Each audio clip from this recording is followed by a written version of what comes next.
Hi friends, welcome to all of you. दोस्तों, दुनिया में हर कोई आज पैसा कमाना चाहता है और चाहता है कि मेरे पास बहुत सारा पैसा है और हर कोई पैसा कमाने में लगा है। पर कभी सोचा है आप लोगों ने कि पैसा कहाँ से आता है और भारत में पैसा कहाँ बनता है, कहाँ छपता है? अगर भारत में पैसा छपता है तो फिर एक सवाल और आता होगा आपके दिमाग में, कभी ना कभी ज़रूर आया होगा कि क्यों ना एक साथ सरकार बहुत सारे पैसे छाप देती और हर किसी को दे करके अमीर कर देती, तो देश से भुखमरी, गरीबी और उनकी बहुत सारी समस्याएं दूर हो जाती और कोई दुखी नहीं होता, कोई प्रॉब्लम नहीं होती, हर तरफ खुशियां ही खुशियां होती। ये सवाल बहुत सारे लोगों के दिमाग में उठता है। तो आज मैं इस सवाल से पर्दा उठाऊंगा और आपको इसकी सच्चाई बताऊंगा। आप बिल्कुल पूरी तरीके से समझ जाएंगे कि ऐसा क्यों नहीं करती सरकार, क्या वजह है। और इससे जुड़े बहुत सारे क्वेश्चन, जैसे कि भारतीय नोट पर महात्मा गांधी से पहले किस व्यक्ति की तस्वीर थी, किस व्यक्ति की फ़ोटो थी, और महात्मा गांधी की जो आज नोट चलती है उस पर कितनी भाषाएं प्रिंटेड रहती हैं, नोट पर कितनी भाषाएं होती, और सबसे पहले भारत में नोट कब छपे थे। और एक चीज़ और भी बताऊंगा, जैसे कि भारत में नोट तो छपते हैं, साथ में सिक्के भी छपते हैं। तो भारत में सबसे पहले सिक्के कब छपे थे, इस पर भी हम चर्चा करेंगे। भारत में जो सिक्के छपते हैं वो भारत में यानी बनते हैं, वो कहाँ बनते हैं, इस पर भी हम चर्चा करेंगे। तो सारी चीज़ें इसमें डिस्कस करने वाला हूँ, तो इस वीडियो के साथ पूरा बने रहिएगा, उसको एंड तक वॉच कीजिएगा, आपको बहुत कुछ सीखने को मिलने वाला है। दोस्तों, दुनिया में सबसे पहले कागजी मुद्रा जारी करने वाला देश चाइना है। चाइना ने सबसे पहले कागज़ के नोट छापे थे, ठीक है। तो दुनिया में सबसे पहले चाइना ने अपने नोट कागज़ के छापे थे।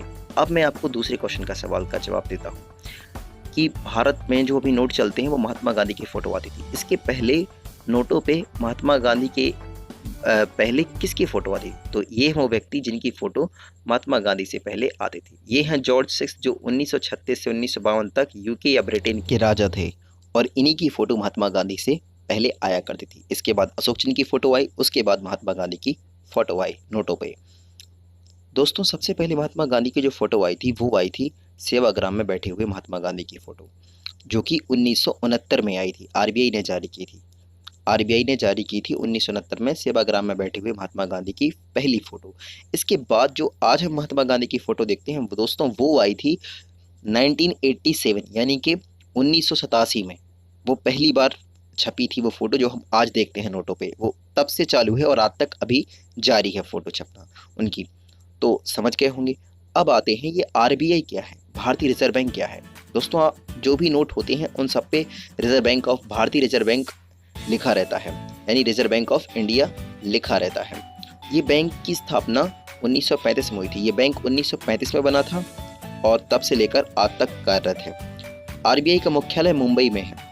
आरबीआई का काम होता है कि भारत में नोट कितने छपने हैं और कब छपने हैं और उनको कहाँ कहाँ पहुँचाना है, कैसे सप्लाई करना है, मतलब पूरा जिम्मा नोटों का छापने का, पैसों का छापने का पूरा जिम्मा और उसके नियंत्रण आरबीआई के पास होता है, और उसका निगमन भी, आदान प्रदान भी आरबीआई करता है। दोस्तों, हर नोट पर आरबीआई के गवर्नर के साइन होते हैं, पर एक नोट ऐसा होता है जिस पर आरबीआई के गवर्नर के साइन नहीं होते, उसमें वित्त मंत्रालय के सचिव के साइन होते हैं। और वो नोट आपके सामने भी शो हो रहा है, ये है 1 रुपए का नोट। 1 रुपए के नोट में वित्त मंत्रालय के सचिव के साइन होते हैं, सिग्नेचर होते हैं। बाकी के सभी नोटों में आरबीआई के गवर्नर के साइन होते हैं, अगर नहीं है तो वो मान नहीं होगा।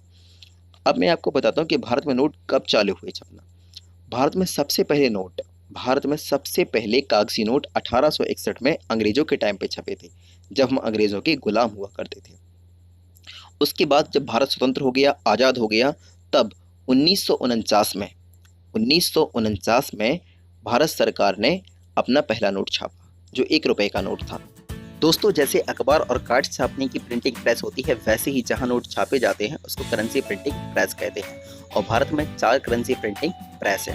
भारत में नोट 4 जगह छापे जाते हैं, महाराष्ट्र के नासिक में, मध्य प्रदेश के देवास में, कर्नाटक के मैसूर में और पश्चिम बंगाल के सालबोनी में। सबसे पहले भारत में नोट महाराष्ट्र के नासिक में छापे गए थे, लेकिन उसके बाद सरकार ने देखा कि नोट ज़्यादा खर्च हो रहे हैं, नोटों का ज़्यादा यूज़ हो रहा है, जनसंख्या बढ़ रही है, इसीलिए मध्य प्रदेश के देवास में भारत सरकार ने दूसरी करेंसी प्रिंटिंग प्रेस डाली। इसके बाद भी देखा गया कि बहुत ज़्यादा नोट यूज़ हो रहे हैं, जनसंख्या बढ़ रही है, इसीलिए कर्नाटक के मैसूर और पश्चिम बंगाल के सालबोनी में भारत सरकार ने तीसरी और चौथी करेंसी प्रिंटिंग प्रेस खोली। सबसे पहली जो भारत की करेंसी प्रिंटिंग प्रेस है वो है महाराष्ट्र के नासिक में। सबसे पहले वहीं से नोट छपना चालू हुए थे। सबसे पहले भारत में नोट छापने की मशीन वहीं लगाई गई थी। लेकिन उसके बाद देखा गया कमी हुई, इसलिए 3 करेंसी प्रिंटिंग प्रेस और बनाई गई। इस प्रकार से भारत में आज 4 करेंसी प्रिंटिंग प्रेस में नोट छापे जाते हैं। दोस्तों, 10 रुपये, 20 रुपये और 10 रुपये, 20 रुपये और 50 रुपये तथा 100 रुपये से 500 रुपये तक के नोट मध्य प्रदेश के देवास करेंसी प्रिंटिंग प्रेस में छापे जाते हैं। आरबीआई के अनुसार एक साल में देवास में 265 करोड़ रुपए छापे जाते हैं। उसके बाद जो 2000 का नोट है वो छपता है कर्नाटक के मैसूर। फ्रेंड्स, अब आपके दिमाग में एक क्वेश्चन ज़रूर आ रहा होगा कि अगर भारत में नोट छपते हैं तो ऐसा क्यों नहीं करते कि बहुत सारा पैसा छाप करके हर आदमी को अमीर कर दें और कोई भी प्रॉब्लम में ना हो, कोई दुखी ना हो, कोई गरीब ना हो। तो दोस्तों, कोई भी देश होता है वो उतनी ही करेंसी छाप सकता है जितना कि उस देश में उत्पाद हों, जैसे गेहूँ, चावल, शक्कर, गन्ना आदि, तथा जितनी उस देश में सेवाएं हों, जैसे कि हॉस्पिटल की सेवा हुई, मजदूरों की सेवा हुई, कर्मचारियों की सेवा हुई, ऐसी कई जितनी भी सेवाएं हों उस देश में और जितने ही उत्पाद हों, उसी के हिसाब से वो करेंसी या नोट छाप सकता है। उससे ज़्यादा छापेगा तो उसकी करेंसी का अवमूल्यन हो जाएगा। मैं आपको एक एग्जाम्पल दे के समझाता हूँ। मान लीजिए किसी देश में 100 लोग हैं और 100 किलो गेहूँ हैं और सभी के पास 10-10 रुपये हैं। अब हमारे पास नोट छापने की मशीन है, तो हमने बहुत सारा पैसा छापा और सभी को 1000 रुपये दे दिए। तो अब जो पहले 1 किलो गेहूँ आ रहा था वो 10 रुपये का हो रहा था, पर नोट छापने की वजह से हमने सभी को 1000 दे दिए, तो अब वो जो 1 किलो गेहूँ आ रहा है वो आने लगा 1000 रुपये का। तो फ्रेंड्स, आपने देखा कि ज़्यादा नोट छापने से गरीबी तो दूर नहीं हुई, उल्टा ये हुआ कि महंगाई बढ़ गई। तो ऐसी गलती 2 देश पहले ही कर चुके हैं जिन्होंने ज़्यादा पैसे छापे हैं। जी हाँ, जिम्बाब्वे और जर्मनी ऐसे 2 देश हैं जिन्होंने ज़्यादा करेंसी छाप ली थी, जिसकी वजह से उनकी मुद्रा का अवमूल्यन हो गया था। तो कोई फ़ायदा नहीं होता ज़्यादा करेंसी छापने से। अब बात करते हैं एक नए टॉपिक पे। दोस्तों, आपने अपने नोटों पे एक कटा हुआ रा वाला चिन्ह ज़रूर देखा होगा। ये कटा हुआ रा चिन्ह कहाँ से आया? तो इन महान इंसान की फ़ोटो देखिए, बहुत ही प्रतिभाशाली। ये एक डिज़ाइनर हैं जिनका नाम है उदय कुमार धर्मलिंगम। ये डिज़ाइनर हैं और इन्हीं ने वो जो कटा हुआ रा है वो इंट्रोड्यूस किया था। मैं इनके बारे में आपको बता रहा हूँ। देखिए, ये जो है ये तमिलनाडु के उदय कुमार धर्मलिंगम है जिन्होंने 2010 में भारतीय रुपया चिन्ह को डिज़ाइन किया था। इस चिन्ह को 14 जुलाई 2010 को सरकार ने भारतीय रुपया चिन्ह घोषित किया था और तब से आज तक ये हमारे नोटों पर आ रहा है। दोस्तों, ये 2012 से हमारे नोटों पे आना चालू हुआ है। उसके बाद हमें अभी तक देखने को मिल रहा है कटा हुआ रा चिन्ह हर नोटों और सिक्कों पर छपा हुआ आता है। एक और मैं आपको बात बताना चाहता हूँ, हमारे भारतीय नोटों पर टोटल 17 भाषाएं प्रिंटेड रहती हैं। हमारे भारतीय नोटों पर टोटल 17 भाषाएं प्रिंटेड। फ्रेंड्स, अब बात करते हैं कि नोट छपते कैसे हैं। नोट छापने के लिए जिस कागज़ का यूज़ किया जाता है वो कॉटन से बना हुआ एक स्पेशल कागज़ होता है और पूरे भारत में एक ही ऐसी मिल है जो ये कागज़ बनाती है। सिक्योरिटी पेपर मिल, होशंगाबाद, मध्य प्रदेश। और ये स्टाम्प जिस पर नोटरी वगैरह की जाती है उसका कागज़ भी बनाती है। तो नोट बनाने के लिए भारत को जो कागज़ चाहिए होता है उसका 20 से 30% ही यह पेपर मिल पूरा कर पाती है। बाकी का बचा 70% कागज़ हम विदेशी कंपनियों से खरीदते हैं, जैसे ब्रिटेन, जापान, यहाँ से खरीदते हैं। एक और चीज़, नोट छापने में आपने देखी होगी एक स्पेशल स्याही का प्रयोग किया जाता है जिससे रुपए वगैरह की संख्या लिखी जाती है और उस पर चित्र उकेरे जाते हैं। तो वो स्याही कुछ मात्रा में तो हमारे भारत के होशंगाबाद और सिक्किम में बनती है, लेकिन ज़्यादा मात्रा चाहिए पड़ती है, बहुत सारी मात्रा। तो इसके लिए हम विदेशी कंपनी, स्विट्जरलैंड की कंपनी है एक, वहाँ से इस स्याही को खरीदते हैं। जैसे ही रुपए बनकर तैयार, नोट बनके तैयार होते हैं, आरबीआई की निगरानी में इसको चेक किया जाता है। कटे फटे और अच्छे नोटों को वापस करेंसी प्रिंटिंग प्रेस में भेज दिया जाता है दोबारा छपने के लिए। जैसे ही आरबीआई के पास नोट आते हैं, आरबीआई अपने 18 ऑफिसों के माध्यम से इसको मार्केट और बैंक में भेज देता है और फिर वहाँ से हमें ये नोट किसी न किसी माध्यम से अपने काम, जॉब या मजदूरी जो भी काम करते हैं उसके माध्यम से हमें ये प्राप्त होता है और धन प्राप्त होता है। अब बात करते हैं सिक्के। हमारे भारत में 1, 2 रुपये और 5 रुपये तथा 10 रुपये तक के सिक्के चलते हैं। अब दुनिया में सबसे पहले सिक्के जिन देशों ने चलाए थे उनमें भारत की गणना भी होती है। भारत में सिक्के 6वीं शताब्दी में चलाए गए थे अंग्रेज़ों के टाइम पे। तो इस सिक्कों का इतिहास बड़ा ही इंटरेस्टिंग है। 6वीं शताब्दी में सिक्कों का चलन भारत में शुरू हो गया था अंग्रेज़ों के टाइम पे। जहाँ सिक्के टाँके जाते हैं या बनाए जाते हैं उन्हें टकसाले कहते हैं और भारत में जहाँ सिक्के बनाए जाते हैं वो 4 जगह हैं जहाँ पर सिक्के बनाए जाते हैं। वो 4 जगह मैं भी आपको बताऊंगा कि वो कहाँ हैं।